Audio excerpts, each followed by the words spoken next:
Biggest show we've ever done. It's Kevin Hart. The one thing you guys should definitely realize, Dwayne would never do this. And I'm not calling him a bad person, but. Do you think you missed a major shot when you lost the entourage to Bow Wow? Absolutely. Who knows where I would be if I Come on.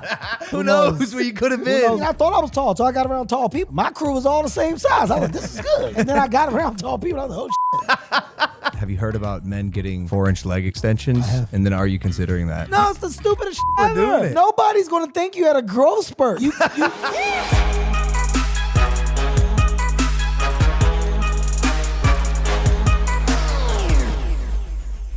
We did have a great time. I love Saudi. Yeah, that Saudi's great. Almost, I mean, like, Saudi is dope, and so is South Africa, where Prime just launched. Damn, I was the only one that clapped. Prime's now in Checkers in South Africa. We finally Dude. Whoa! Dude. Man. Whoa! Come on in, bro. I wasn't expecting him to look that cool in real life, He looks bro. fucking cool. He just set up a competitive brand. I'm not even fucking lying, dude. Did you? He set up a competitive brand. That's the Starting first thing he did. This is starting so bad. Kevin. Hey, Kev. Let's go. What's up, man? How y'all doing? Good, man. Thanks for coming on our show. Did I Mr. get Hart. Do I have any? I left my Grand Coromino. Did I have it? Well, he's missing something. I got to give them that. Don't worry. I'll give them cases of it. I'm fine. I think I'm settled. Is it alcohol? I think I am. I think I'm settled. Yes, I'm ready though. Okay. Why you got this upside? You know I was fucking coming. Why didn't you do this? What's going on? Ice Cube was wearing those headphones before you. Yeah. What's happening? I mean, it's Ice Cube's- set up Kevin? for a much bigger man. What are you guys doing? It was Ice Cube. It was Ice Cube. He's not that much bigger. Okay. He said you owe him money, said you owe him Kevin. $1, Hart. Kevin. $1. He said he wants you to wire him $1. I probably do. By the way, you've never talked to like a nicer person in the world. He's nothing like you would expect, is he? Not No, he really. wasn't. He's Not nothing at like all. you would expect. Dude, wasn't. we asked him what he likes to do in his spare time. He said, think of other stuff to do. Yeah. Like, it was just such an answer. I didn't even know where to go with it, bro. I don't even know what your conversation was about, but I know Cube so well. Cube may be one of the most genuine, kindest spirits that you can be around. He wants nothing but good for other people. He loves to see the people around him succeed. And he's such a creative mind, man. Damn. Like that's all he does. Like he loves the foundation of creativity. And one of the most professional people I've worked with on the set. Damn, crazy. he did not talk nothing to about say you that like about that. you. Yeah, it was Really? like the exact opposite. Are you sure? Did you guys ask him? Did you guys ask him like good questions? No, Yeah. no. No. Yeah. Our show is shit. Yeah, I was gonna say it's got to be the interview. But he Cube. said y'all were real tight at one point, Yeah. and then you became friends with The Rock, and you just forgot about him completely. That's why you owe him $1. He said. Yeah. This is ridiculous. That's what he said. He This is said ridiculous. What are you talking about? Cube is one of my best friends in the business. Everybody knows that. Everybody knows that about me and Cube. Dude, before we start, man, I want to say congrats. I don't just come and sit and not taking advantage or an opportunity to say actually why I'm here. I'm here because like you guys are doing dope shit. I'm a fan of the podcast. Thanks, man. I'm a fan of the platform. I'm a fan of the success. And I love the fact that you came and that you did cold as balls, man. And I believe like good business is good relationships. So this is a relationship move. This is me showing you that I didn't forget our beginning stages of how we got to the place of just camaraderie and having an understanding of, hey, Kev, can you do this thing? Sure, Logan, can you do this thing? And it's continuing. And I think like that shit evolves. And over the course of time, you look up. Kev, you'll be doing some dope shit. Appreciate the shit out of you, dude. I mean it. Now it's my turn. You are the most genuine, down-to-earth, humble guy. For your amount of success, it makes no sense. And when I came on Cold as Balls and I mentioned coming on the podcast and you said, I'll do it. Yeah. I wasn't sure. You know? Really? I mean, You have a lot of that. You do that a lot. what? Doubt? That doubt thing. You do that a lot. Like know. every time we talk, there's a moment, and I go, "Why would you think that?" And you go, I don't know. Sometimes, what? Actually, we talked about this on the show. Yes. You know how sometimes people be like, "Yo, like let's swap numbers." Like I'll give him my number out of pity. Yes. You'll just tell him No. no. "Yeah, I have no interest." Why, Kev? Well, I'm at a you're- point in my life where I'm not looking for new numbers in my phone. Yeah. You're honest. You're honest with me, and you've always been honest with me and open to me too, man. Like the first video we made, the dab is dead, back in Hawaii. Yes. I was like, yo, Kev, I need you to just like dab. We're going to walk around this hotel for 45 minutes. And you trusted me. Some fucking internet kid with this stupid, silly idea. 75 million views later. Well, you don't know what you don't know. First collab. Off the bat, did it sound like lightning in a bottle? Absolutely not. Stupid ass video. Kev, we're going to touch our forehead 86 times. Yep. And we're going to do it as fast as we can. Yeah. All right, I guess, man. How long is it going to take? That's my big thing. How long is this shit going to take? But dude, I love like thinking about like the times then. And I love seeing you become the massive success that you are. But I hope people really follow the story and understand like the real underlying like thread, man. You're just a serial entrepreneur. Serial killer. And fucking an entrepreneur. Like entrepreneurs just don't like the word no, or they don't like to be told about the things they can't do. So they find a hell of a lot of ambition in like achieving the things that they aren't supposed to achieve. Yeah. And like I hope your following, your fans embrace that the most. Like that's the dopest thing about you and your brother. And here just all of this shit. Like it's not written, and you guys are writing like your own thing. It's crazy, bro. I don't know what's going on, Kev, but I do look to people like you and Dwayne even, and you guys kind of paved the blueprint for the lack of blueprint that exists now in this world that we're doing. I mean, bro, you're an icon. You're probably one of the biggest stars in the world right now. Definitely the biggest guest we've ever had on Impaulsive, and the fact that you're gracing us with your time. I mean, if this doesn't go unnoticed by me. I appreciate it. For I the mean, rest of look, my life. the one thing you guys should definitely realize, I think the one thing that we should just clear up right away is Dwayne would never do this. Yeah. Because he's not the same type of person. Yeah. Right? Yeah. And I'm not calling him a bad person in no way, shape, or form. Yeah. But right? Like you guys, like we're saying stuff without saying But it. I feel like you know who I also just got off the phone with before you got here? Dr. Pat. I love Dr. Pat. Sports Rehab. Yeah. Dude, I found his, when you got in that car accident, That's who got me back. right? That's who got, like, single-handedly, that's who got me back. You were in the hospital for 10 days. I was in the hospital for 14. 14 days. And they wanted me to go through, like, the rehabilitation in the hospital. And, as a guy who prides himself on being physically fit, when you're at a point of having no control, where you really see your body go back to ground zero, the trust in who you're going to attach yourself to get you back up to the space of good is important. So Dr. Pat, man, Dr. Pat I've been with Dr. Pat for years, and I called him and I was like, dude, I don't want to go to like a sports rehab center where there are levels below what you are and what you've done. I would much rather you and I start at ground zero, be honest with me about how weak, how bad, so that I got my stages of growth. Because, the hospital talk is different. And the people there, the therapists and stuff, in their rehab centers are just different. And there's a different level of patience. There's a different level of understanding. And it's all very minimal to a certain degree because, they want to make sure that you're careful. So I wanted to be in a space of comfort to be minimal. And with somebody that I knew me, understood my body, and would understand the injury. And Dr. Pat did a fucking phenomenal job, man. Like It was scary, Sports dude. rehab. We were worried. We were worried about scary you. is an understatement. I mean, you talking about, I remember, like it got to the point where you have the light bulb of, oh fuck, like the things that you don't really think too much about. When you can't do them anymore, it's catastrophic. I'm talking taking a sock on and off.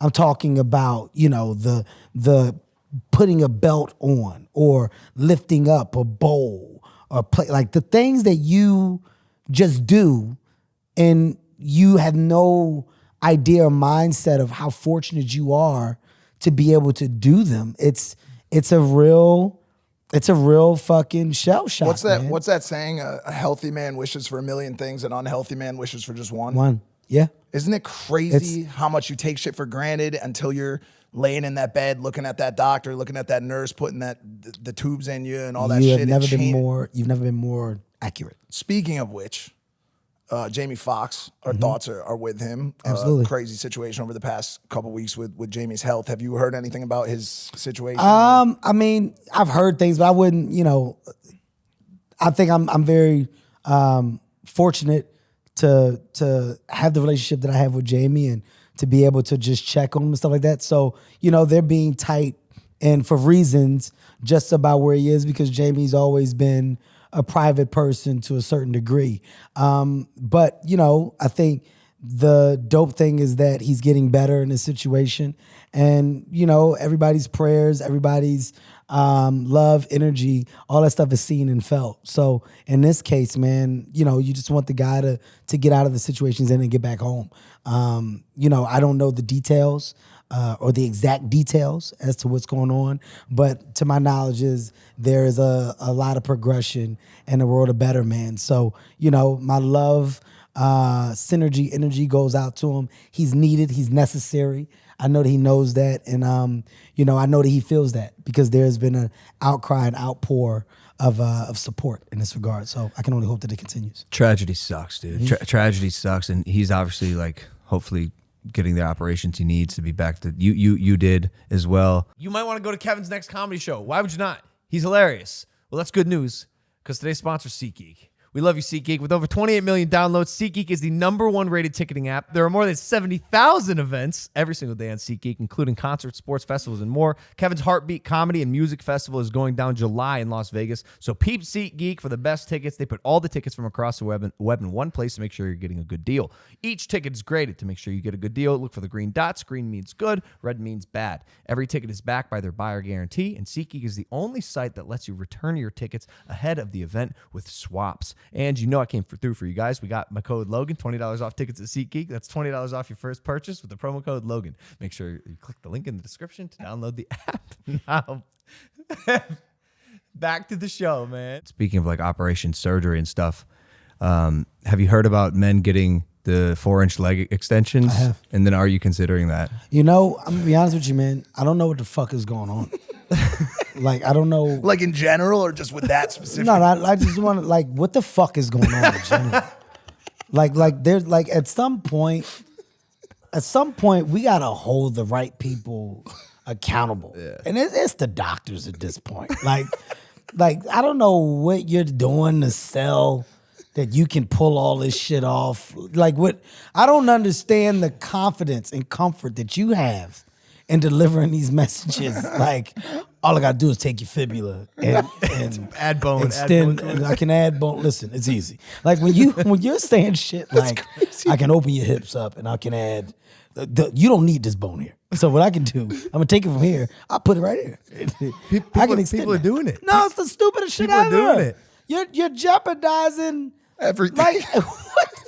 What? By the way, nobody's gonna think you had a growth spurt. You clearly got the work done. This is what I'm saying. People are losing their fucking minds. Yeah, man. Yeah. They're here. I'm not going to tell anybody what to do with their lives. It's your life. All right. And we only get one to my knowledge, right? Now there may be more. Let's say there are more, right? And spiritual versions or whatever. Okay, great. But to my knowledge, you get the one. Live it however the fuck you want. Do with it what you may. With the part that makes me go wow, is when people get the shit and they just show up. Everybody's not gonna go, hey man, what the fuck did you just do? You have hair? You have hair now? Yeah, you didn't look the fuck. I was just with you yesterday. You didn't ball this shit. You were 6'6". It's the surprise factor in the immediate want for the attention that's attached to that. And I really hope and pray that this thing of just acceptance or looking for it from others calms a little bit, right? To where we're not worried as much about the words or the side of acceptance from people you don't fucking know. You know what I mean? Or people that have no value to you, your life. Like looking for from the shit that don't matter, I hope calms a little bit because this thing, like the motherfuckers getting their knees extended or whatever. Yeah, but that's nothing's gonna change there because that concept of wanting to be accepted for vanity stats in life, like height and all that shit, is not new. It's just more under a magnifying glass now because of social media. You know what I'm saying? But since the beginning of time, people always wanted to be the tallest, the richest. I've never wanted to be tall. Really? Never. It never affected you ever in your life? At one point, I mean, I thought I was tall until I got around tall people.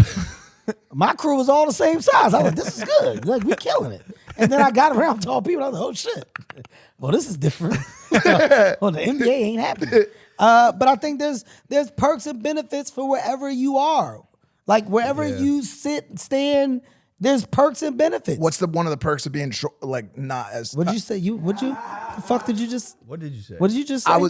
Do you want? I'm not trying to. What did you say? Because that's our guest. Yeah, what the fuck just happened? Like we were on a roll, and then you called me. What? Did Well, I just said I was gonna say a fan of sheep. Yeah. Okay. All right. Good. Okay. What's one of the perks of being communicate. a fan of sheep?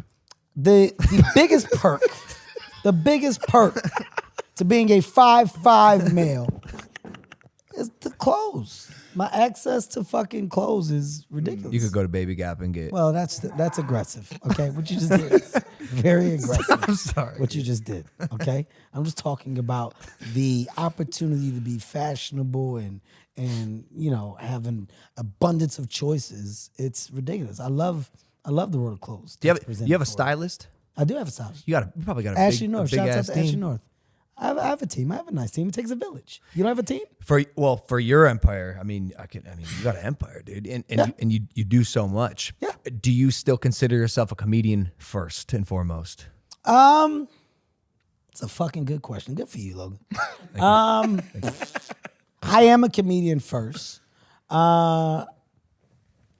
There is a massive world that the world of comedy presented to me and for me. So my commitment to comedy is there forever, but now I'm 43 and there's a broad overview that I have on just business and entertainment. So I try to think of things on a larger scale, right? And what used to be the thought of like one thing and one thing only is now a thought, well, how does this thing help this thing and how does this thing create a better opportunity for this Like thing? an ecosystem. Yeah, that's so now I'm more focused on the world of the ecosystem, the brand of the ecosystem, the business and the opportunities that can come from the ecosystem.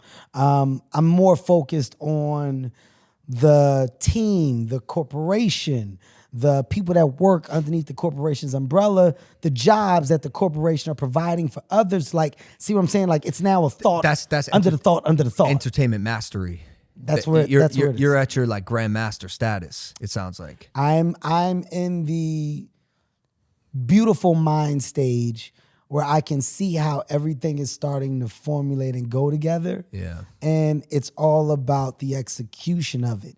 And the one thing that I've realized now, and I love to echo it, is the best way to get to any place of value is understanding that you can't be the best person or the smartest person. You have to move yourself out of the way and allow other people to show their value, their talents. And that's how empires grow. That's how opportunities continue to come in and companies start to exceed expectations. It's riding off of the backs of the creatives, the heads of the CEOs, CFOs. There's so many minds that you have to invest in and ultimately be comfortable sitting at a table with and going, how are we going to make this thing better? And as a leader, the thing that you try to lead on the most is showing that you're willing to be a part of a team. and that you don't have to control and operate everything. And when people kind of piggyback off of that, it gets dope. Was that easy for you to like accept the idea of having other people like jump into what you might have believed at one point to be like your shit? You know what I'm saying? Like, was it always easy to delegate and to like sit at a table with other people and give that type of responsibility away as a creative? That's not always the easiest thing. No, because it's not easy. I mean, dealing with people is not easy, right? Like not dealing with a lot of personalities. Like everybody has a want, a need, an opinion, a feeling, frustration, or not, right? Like everybody has something that will ultimately present itself to be a problem. And in the beginning stages, you want to combat things. You want to argue and you want to stand on the ground of this is my shit. And if you're not a part of my shit, then you don't need to be here with my, like, those are the younger, immature stances. And then as you grow, you start to figure out other ways to communicate, other ways to align yourself with other people. And then you also got to start to humble yourself a little bit. I was gonna say, so just the way you're talking and knowing your career, like you have had the what I'm gonna call now privilege of being humbled a couple times. A couple, yeah, a couple, shit. Yeah, I mean, life, as we count. said on Cold as Balls, has smacked us both in the dick a couple times. But you need it. You need it. Like I don't like. We live in a time now where people are so taken back by the mistake. How could what? You're fired, motherfucker. You should never work again. Life for you stops at the age 28. Like we. Oh, that's so fucking stupid. Yeah, like if you just zoom out for 1 second, And do like, you understand? oh my God, that's so dumb. It's so ridiculous. Like the beauty of talking to an older individual, and I've said this before, if you are lucky enough to have older people around you, take advantage of just sitting there and listening. And what you'll find when you listen, there's not only dope stories, there's a dope like fucking overview of life and life and the different levels that life presented that individual, good, bad, ugly, but somehow they made it to the age whatever. When we're acting as if at these young ages we have life figured out and we don't need this shit up here. We don't need your knowledge, your information, your opportunities, your longevity. We don't need it because right here today, we deem this as a no mistake fucking zone. Like that's